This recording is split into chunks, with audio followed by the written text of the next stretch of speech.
Yeah, hello. First of all, as said many times before, but I want to repeat it, congratulations to Parasite. 20 years is a long time, and I think we all have to congratulate the founding members, but also all the artists that have not only exhibited there, but also through their donation have made that incredible run possible, as well as the board members who kept it alive for such a long time. The audience who came all the time and who had all this kind of love and trust to Parasite.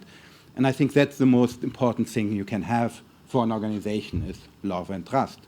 When Cosmin and Freya asked me actually to speak here at this conference just a few weeks ago, I looked at the title and I remembered that piece which we actually acquired for M+ just 2 years ago, Boom Boom and Not Boom Boom, by Ricretero Anisha from 2009.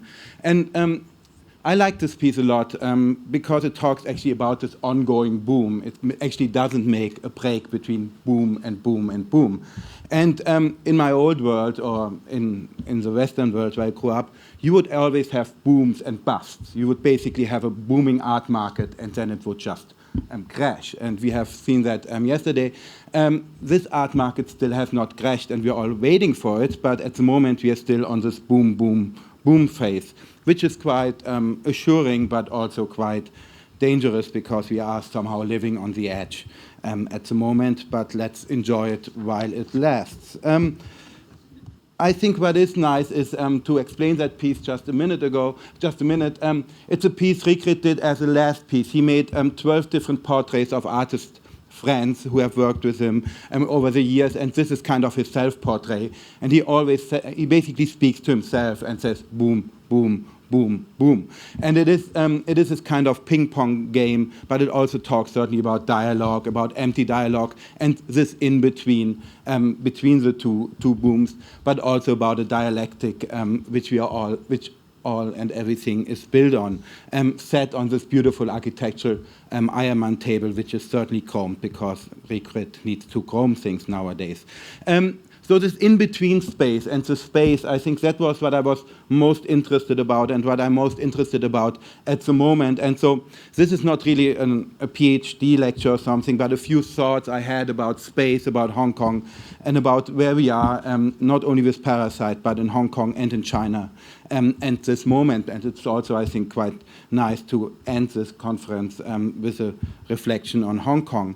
But let's think first about public space. And public space is one of the most important things in Hong Kong, but also in general. And we normally would think, coming from sorry, Roger, and we will say sorry a lot of times because we will use this West-East thing a lot, from the French Marxist philosopher Lefebvre, who actually wrote a book about the critic of everyday life.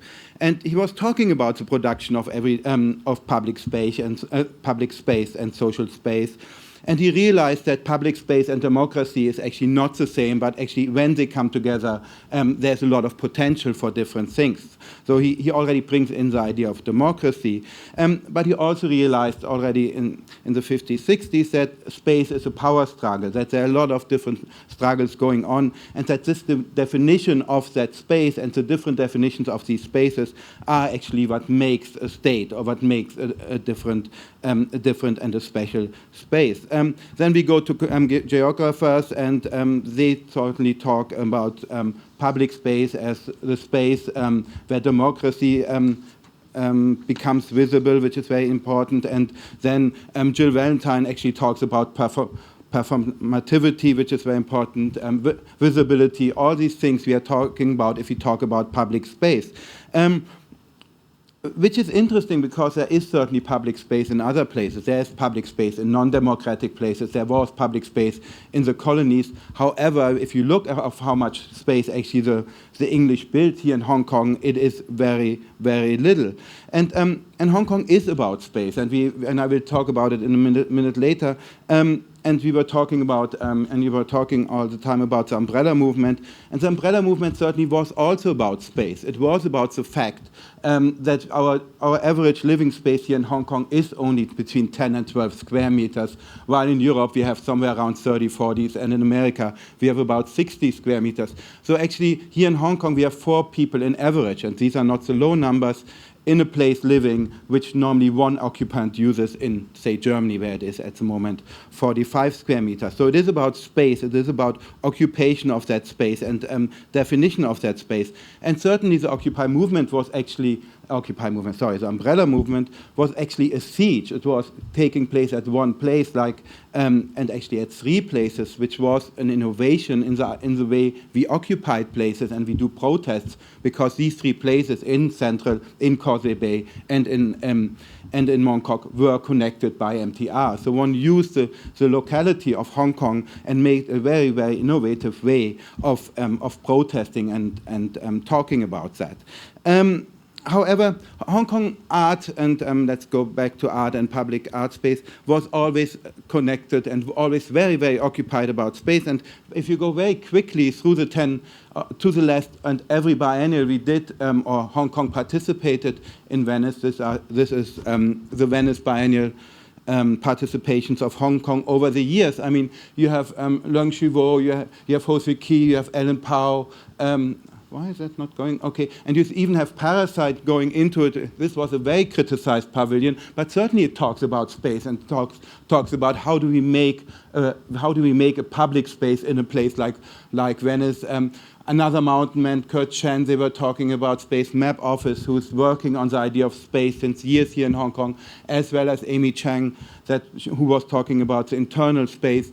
Toza Pak is also almost defining space and defining the idea of public and private space in Hong Kong since many years. Froquin maybe less, but then also Lee Kitt, who we will talk about in a minute, also with his places, with his artworks, who kind of talks about defining space and defining art, as well as Chungking Ba. All these artworks can be somehow related to the idea of space and to a thinking and a researching into space. And I don't think you will find any other pavilion in Venice which has over such a long time always worked on this one topic. And certainly this was never intended, but if you look back, there is a certain pattern, and it kind of, I think, shows that there is this occupation with the idea of space in Hong Kong and in the Hong Kong contemporary art scene. So let's think about public space, and public space certainly can come from this idea, public art spaces. Let's think about these public art spaces. And if you think about the idea of public spaces, we can abstract from there the idea of public art spaces, because basically there are places of performativity, there are places where democracy is possible, there are places that shouldn't be censored, there are places that are dedicated to all the people, they are not actually they are very inclusive. They are long-term focused.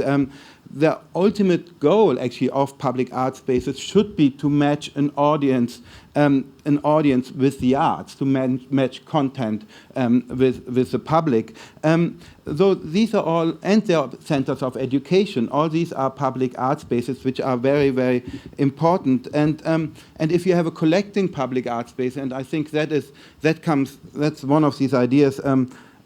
Just a few weeks ago, I was at a gallery dinner, and I was talking about collecting and public collecting and private collecting.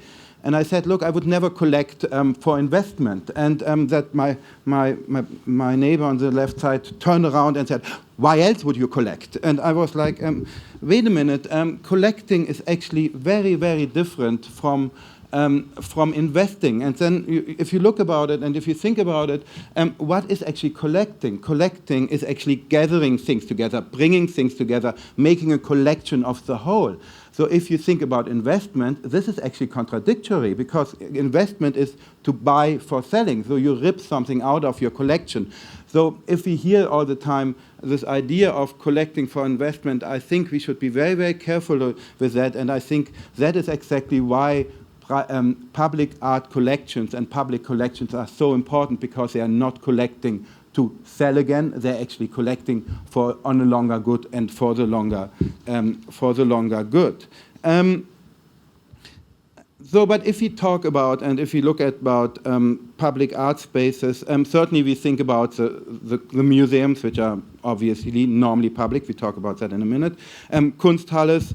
In Germany, we have these great ideas of Kunstvereins, which are kind of art societies, a little bit like Parasite with members. Some of them will celebrate the 200th birthday next year, so they're quite old and have worked quite well, but we can also think about ICA and so on. And we certainly have to think back to Parasite, which is a great public art space. And the idea of Parasite, and for everybody who came to Hong Kong in the last 2 years, this was the original space of Parasite. Actually, it was not the original space. The original space was in Old Street. This was a shop in Poyan Gai until, what, 2 years ago? Yeah, 2 years ago. A year ago, 2 years ago. But what is interesting about that shop, it was right beside the hospital. It was deliberately chosen because Parasite in that time wanted a street frontage. They really wanted to be public. It was right beside the hospital. It was in a neighborhood that was very local, that in that time was not gentrified yet. That certainly changed radically in the last few years. And the founders and the artists that have led Parasite in that time really put it on street frontage because they wanted that people could come into Parasite and look at the art and be part of that art scene. Unfortunately, I have to say that in the 2.5 years I was running Parasite, nobody ever came in just from the street. But I think the idea is quite nice, and that was also why in the end I did actually support the idea to move into this 22nd floor, because fact is it's an utopia, but it was, I think, also very important for the self-understanding of Parasite in the beginning. And certainly I'm talking about Cosmin and Alvaro and me coming from the outside. For us, it was always very, very important to make Parasite into that public institution, into that politically important part of a greater society, to go out and to play with that, and also I think to make shows about it. And we did not only do shows in Parasite. I think this was a show I quite like, where I put some Lawrence Wiener sculptures in the Star Ferry, which was right after the Star Ferry protests, actually. But also sometimes we had to go out, and you might know that one. This was actually Luke Ching, and Yuan Yang made that exhibition about 14K. In that time, or I think it still is, you are not allowed to make T-shirts with 14K on it because it was a sign of a certain riot society in Hong Kong. Douglas Young made a T-shirt. He got in trouble. He got police. The police went into his shop and basically took the T-shirts away. So we made a show about it, and so Luke for that show kind of took me into the street, and I had no idea what was happening, and said, stand beside that police officer, and he thought I'm a tourist, and yeah, let's make a photo of him. And the trick was certainly that if you have a photo with a policeman in your window, the riots apparently wouldn't bother you. So that also didn't work. The riots never bothered us. However, what was happening, and that's about public again, Luke also in that time was one of these editors of Ming Bo. So on the next Sunday, you would open the newspaper, and there would be that nice policeman and me smiling and everybody. And I was quite happy about it. I don't know how the police officer reacted at that morning. However, what is important, I think, are these shows that talk about space and that talk about politics. And if you actually look at it, and I did that work with Eunice together, these are the shows from the last years, and each of the yellow one has actually dealt with politics of space. So you see, in a wider sense, certainly in a very large interpretation, but you see, like in the Venice Biennial, there's a certain trend in not only in Hong Kong, but also at Parasite, where we think about space, where we think about public space, and where this is actually very important, because it is also that kind of this fight for space, a fight for political and also for artistic expression, and for the freedom of have that. let's see. When I was appointed 10 years ago, and that's why I wanted to show that photo, so I did look younger once. Actually, there was no commercial art scene.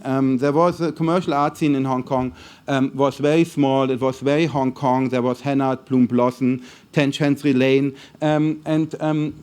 After doing that thing, I did that one. You see, I work for the Jockey Club now. We like these kind of pictures and this kind of, diagrams, very easy to read. But what's good about them, and they are sometimes they work quite well, you really see, and I colored in red, you see the art fair, and the art fair certainly, that is what, when Cosmin asked about this lecture, what changed, the art fair changed everything. And Magnus is here tonight, and he was the first director of the art fair, and that really was where everything changed. And you can see it here. Before that, we had like 6, 7 non-profit spaces that were very important, that did a lot of work. 1A, Artist Commune, Shanghai Art Space, Parasite, Videotage, and so on. And you see them in blue. Blue is the non-profit part. And then you had the art space, and then all the big galleries came in. And that is also interesting because on the one side, not the Chinese galleries came in, the international galleries came in to serve the Chinese market. So there is this kind of contradiction in that. And also one has to think about where do we get educated with art. And in Hong Kong before the art fair, which was very much like most of the Western world and so on, you were actually educated by public art spaces. You were educated by museums, by Kunstvereins, by Kunsthalles, and so on. In China, and especially and also in Hong Kong more and more, and that's what maybe is the problem, we get more and more education and more knowledge from the commercial market. So there's a very different way of what kind of art we are looking at and what kind of art we're getting educated with. And if you look at, again, nice picture. I think it's the last one, but again here you see it by space, right? So it's basically the idea of how much space do we actually occupy. And before that, and before the art fair, you see it was mainly, it's very easy. It was really mainly non-profit spaces, non-commercial spaces. While nowadays there are only a few little parts of non-profit spaces. And what I didn't put in these things is the art fair, because that's some kind of a hybrid space, and also it takes 30,000 square meters, so that would be a big circle. And Asia Art Archive, which was incredibly important certainly, but not as an exhibition space, but as a research and as a place for that initiated a lot and of things. And but Hong Kong. But why should we actually care about these public art spaces? And that's one of these things politicians more and more ask us. Why should we pay money for art spaces when we can have the great shows by the galleries? Why do we have to support Parasite when Gagosian has double the size? And these are just a few picks, but you can basically.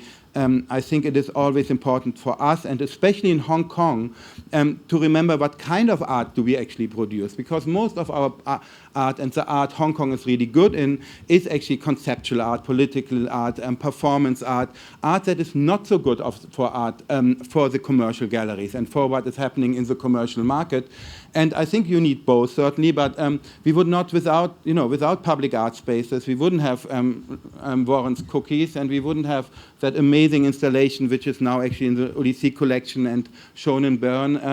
Guan Chuanqi wouldn't have a gravestone by Doris, but we also wouldn't have Samsung's performances. But again, these are only 4 examples of hundreds and hundreds of artworks that we would not have here in Hong Kong. And Hong Kong would be so much poorer without these artworks if we would not have the public art spaces. That actually make Hong Kong so important and in such an important place of art. And also, if you think about it, when does an artwork become an artwork? And I was also kind of looking at that. And I have never actually talked to an artist, and I talked to some of them, who said, I make my artwork for the gallery. I make my artwork for sale, right? It's like a fashion designer who would say, I make my dress for a shop. You don't do that. You make your artwork for a greater public. You make it to be exhibited even in a house, but also in a museum or a public space. So the idea of exhibiting artworks and promoting them through commercial spaces, as important as it is, and I think we definitely need both, but we also should be very careful what we actually want and which place we actually go. But there have been, and that's quite interesting, if you look at China in the last 10 years, a lot of places have actually developed as hybrids, right? Places like Universal Studio, which was Pili's first art space, and which was actually, a gallery, and it was a gallery because Pili in China in that time couldn't find a place in a museum or in a public space where he could exhibit the art he wanted to. Same with Vitamin Creative Space or Long March. Vitamin Creative Space, for example, part of the team of Vitamin Creative Space was part of Roger's team at the Documenta, something that would not have been possible in a few years earlier. Long March project certainly comes out of certain artistic development. So you have these in-between spaces that are very, very interesting and that are developing, and I think they are also great challenges to this very hermetic European Western system of galleries and public spaces. And going from there, you certainly go to the Chinese museums. And the Chinese museums I still try to figure them out. On the one side, you certainly have the state museum, the government museums that are run by civil servants, which are basically not very active. Other than Guangzhou, none of these museums have done a lot of important exhibitions. Also Guangzhou, when it changed director, it basically became unimportant, and you could really see, or you can still see, how they are still in a Chinese civil service environment and will not be very risky and will not or cannot actually, out of their inner structure, present challenging, interesting contemporary art. And the fact that Uli Sik, who gave M+ his amazing collection, actually tried for over years to give this collection for nothing, to present that exhibition collection to any of the Chinese museums without success is maybe just a sign for how these systems or how that system work. Then we have the new phenomena of private museums, and private museums are basically two kinds. We have now coming up some young collectors, some older collectors that basically build their collections, build their museums. They build it because they want to show off, which is totally fair. They also build it because they get much better works when they have a museum from the galleries, which is also fair. They get better deals from the galleries. All that is fair, but basically these museums are built and founded on a very altruistic matter. But then, and this is the third part of the Chinese museum, you certainly have these kind of forced public museums, and they're kind of the meanest one, because it's basically that you get a really nice piece of land from the government, from the city or something like that, but for that you have to build a museum, basically the starting point of that deal is kind of a blackmailed power relation that makes no sense at all. And it is also a very good way, certainly, to keep control.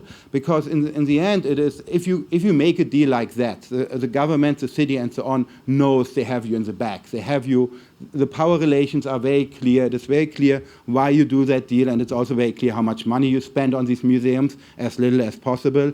But it is also almost, it is this power relationship that becomes very, very problematic, and I also have not seen any of these museums yet that really made a splash in the contemporary art scene. But I think we really have to look closer into these power relations in these museums and what's happening there, because paranoid as we are at the moment in Hong Kong, for us it's all, from the outside, it all looks like a power game of the Chinese state to keep things under control and to keep even the culture under control without even paying a cent for it. So it's a quite nice deal for them. Oh yeah, and that's a nice calculation because Russell was talking yesterday about it. It's this idea of China will build 1,000 museums a year. And everybody was actually quite freaked out by that, especially 5-6 years ago. But as Russell yesterday said, they only built 1,600 in whatever, 5 years or something like that, which is not a lot. But if you make that calculation, and you have to calculate, and let's take America, and I put it up here. America doesn't actually have a lot of museums. America, between the West Coast and the East Coast, it's pretty much a desert, not only of art museums, but of museums in general. So I don't even take France or Germany or something like that. But since you have 4 times more people in China than you have in America, you would have to take that number times 4 to have the adequate number of museums we would need in China. And I'm not talking only art museums. But so we are coming up to 70,000 museums, which is quite a nice number. And so there's a lot of years to go and to come and to build museums. And it's going to be very, very interesting how China is going to build 70,000 museums in the next few years or next decades. I mean, we are thinking long term.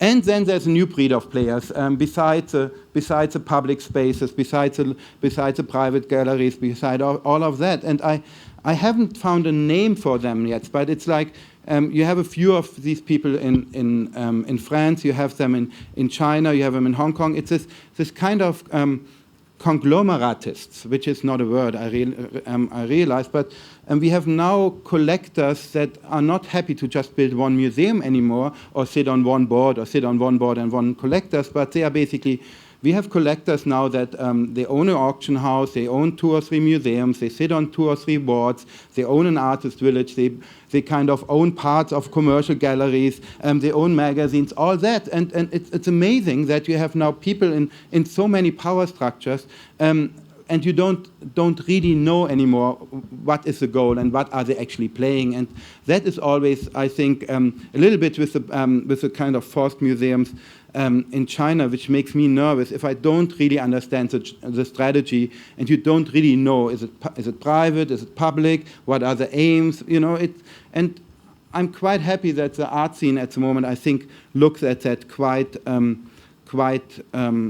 detailed and also quite critical, and is not so sure if that's all good, if all these things interchange and it does not become clear anymore where we go and what are these interests of these collectors, or are they collectors? Maybe they're just business people or they're just museum owners. That is.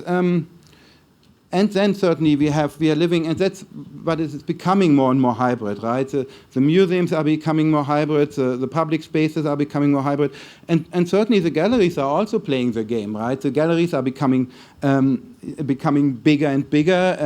As said, they do. They pay exhibitions. They are very clear that there are a lot of galleries that pay museum exhibitions, that pay exhibitions in public art spaces. I think especially we have to be especially careful with these things, conflicts of interest. And certainly you have, in positions like mine or others, you have always galleries that come to you and say, hey, I pay you the XXX exhibition if you do it. It is very, very tempting, but also one has to be, I think, very, very careful and just say no to it. But the galleries also understood that they have to make their own exhibitions. And if you go to, I've just came back from New York, and you see an amazing exhibition at a Sigma Polka exhibition at Zwirner, a huge an exhibition by Hauser and Wirth of Gaston, and these are all mega institutional exhibitions, and you don't know anymore what kind of interest is behind it. And I'm happy these galleries are doing these exhibitions, but also I think we have to be very, very clear where they stand and what are the ideas behind it, especially if you have an exhibition like Schimmelhauser Wörth in LA, where you basically have a commercial gallery making a survey show about women's sculpture that becomes quite interesting. So how do we become more public, or how do we stay public? And that's I think, the struggle that we all have in these institutions like Parasite and MySpace and so on. First of all, you can certainly reappropriate spaces. You can take space back, space that once belonged to the public. You can basically fight back, and here you have actually one book and one artwork, which is very important in that you have I put the insurgent public spaces actually on it, not because the book is, the book is interesting, but it actually is not a public space. We all know it's underneath HSBC, and it's a semi-public space. It's actually owned by HSBC. But here we have a very important performance by Li Keqiang, Lang, Lam Tung Pang, Luke Ching, and some others, where about 5 years ago in Hong Kong, we had a big discussion about public space, because we discovered actually that the space in front of Times Square is not commercial space like Times Square or Wharf Holding was trying to make us think for years and years and years, and they actually have rented it out for lots of money, but it's actually public space. So in that time there were a lot of performances on Times Square, and you can really read the chronology of that in the field notes of the Asia Art Archive. It's a great event where, like, for over 2, 3, 4 weeks, one performance after the other took place. But these protests had consequences all through whole Hong Kong. For example, if you nowadays go to IFC, on top of the IFC building, also you find a public space that was before really a private commercial space where the restaurants occupied the whole roof of the IFC.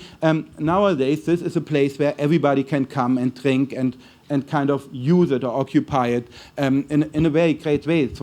It's one of my favorite places in Hong Kong.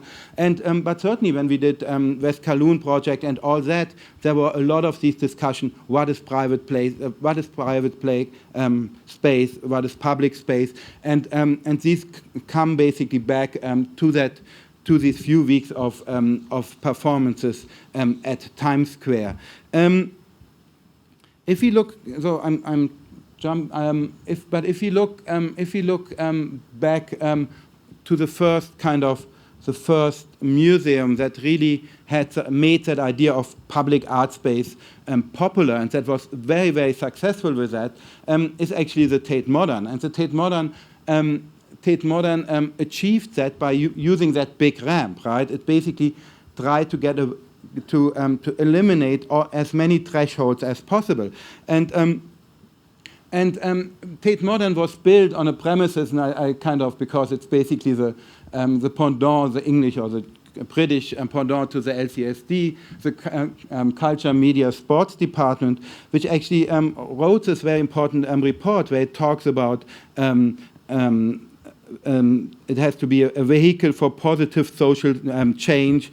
It should have a base education, regeneration. It should enhance community self-determination and empowerment, equal social equality through addressing the attitudes and values of audience, and access for all. And so all that was written in that report in 2000. However, what is interesting is that this report is also basically the base of a commercialization of museums. This is really the report where they talk about value for money, where really art spaces, art museums, public museums that receive money from the government from then on wanted to see how many people are coming. They introduced the idea of how many bumps on seats, how many audiences coming, what do you get for your money, what do you get for public money. So it's kind of both happened in the same time in England, and then basically conquered the world, because these are the same reports we are nowadays seeing here. So the idea of how do we gain public? How do we build actually public into museums, into public spaces? And then so I talk about 2 minutes or a little bit longer about the two big new public spaces, because after it's basically this boom, boom, boom, boom, right? We had this in Hong Kong 10 years ago. We had this idea of a lot of public public art spaces. And then with the art fair and so on, all the commercial galleries come in. And now we have the backslash. And the backslash did not come because it was a backslash, because these things, both M+ and the central police station, were planned long before the art fair started, or doing this. I mean, yeah, they were basically planned before. And in M+, which I was part for 5 years and developing that building, together with the team and Herzog de Meuron, I think there were a few things that were very important, thinking about how do we make it public. First of all, we thought about education. The first curator that was hired after me was actually an education curator. So we put a lot of emphasis on public education, on going out.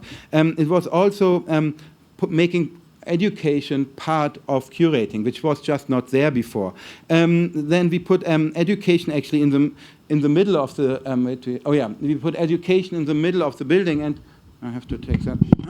And you see it here that this is the lobby of the future M+ building. I know it's not ready yet, but the learning center is right here. It's right. It takes a center point of this museum, and it's quite big. It's very well staffed and so on. And this is quite new, because normally the education spaces were always. I mean, if you go to the Heritage Museum, which is a great example. You first have to go. You have to go past the toilets, go down to one floor. You end up in the toilet, and you end up in the cellar in a very kind of small place. And here, I think M+ really will manage to put this education right in the middle of it, as well as actually there will be 8 entrances. It will be really a passage through that people will really walk through that. You have a huge auditorium that's again a very, very public space. So it's really also about eliminating the thresholds, eliminating the barriers you have before you go into a museum. And then certainly we did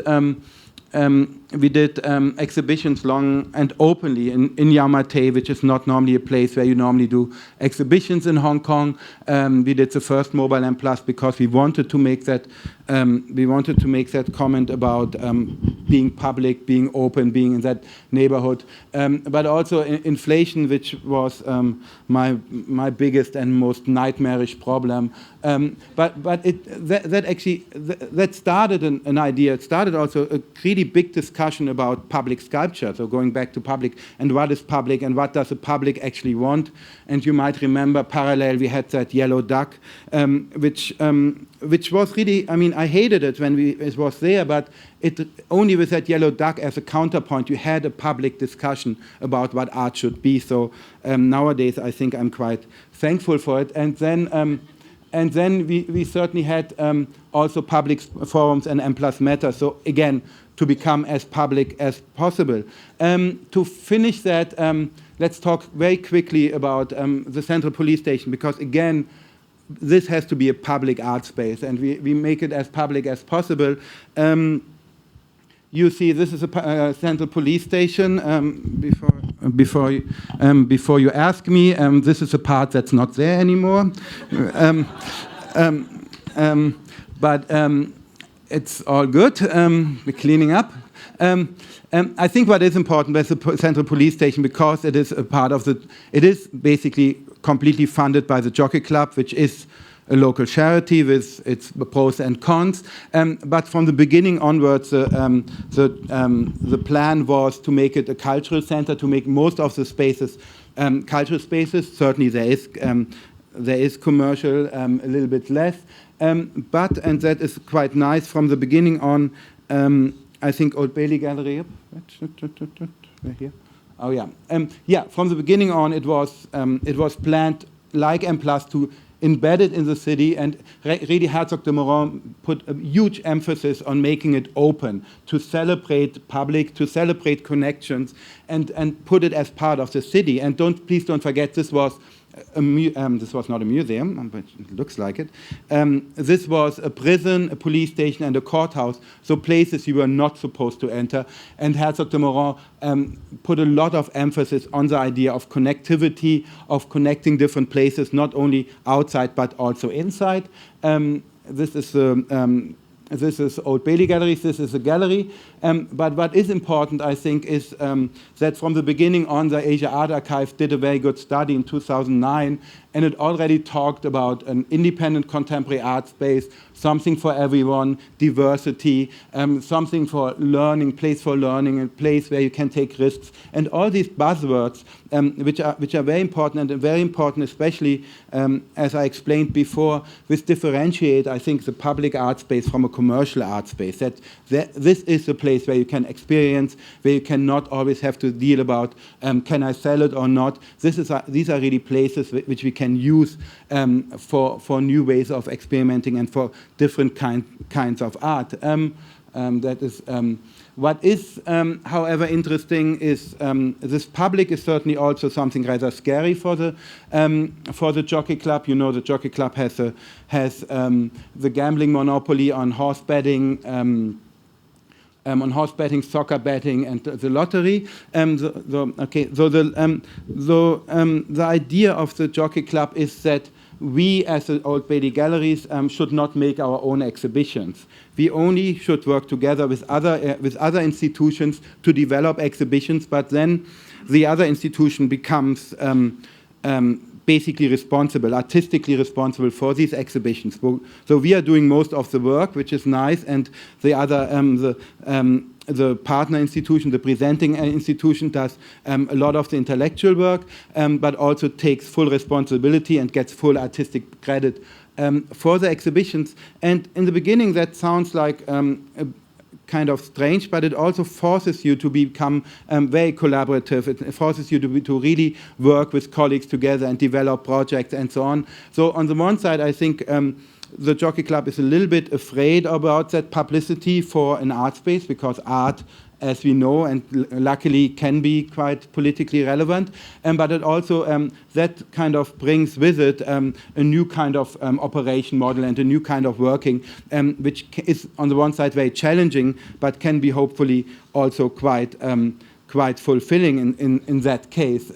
So here you see a few galleries. So and then it gives us also just to 2 minutes. This gives you also a great auditorias, which will be additional to the art spaces, and there will be a lot of things. I mean, it says other activities, education activities, or something like that. But I mean, this is what public art spaces, I think, should do in general. And there's nothing. Again, we are not going to reinvent the wheel. We are just trying to make it a little bit better and a little bit more adequate to the institution and to the place of Hong Kong.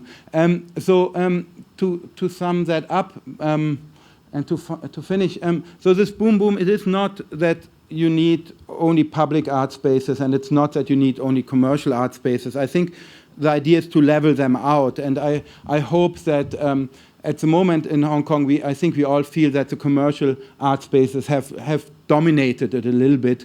But I think with Plus and with Old Bailey Galleries in the near future going online, that whole thing and this whole ecosystem can be leveled out a little bit again and make it possible really that Hong Kong becomes that amazing art space everybody thinks it is, but we all know still needs a little bit of work. Thank you very much.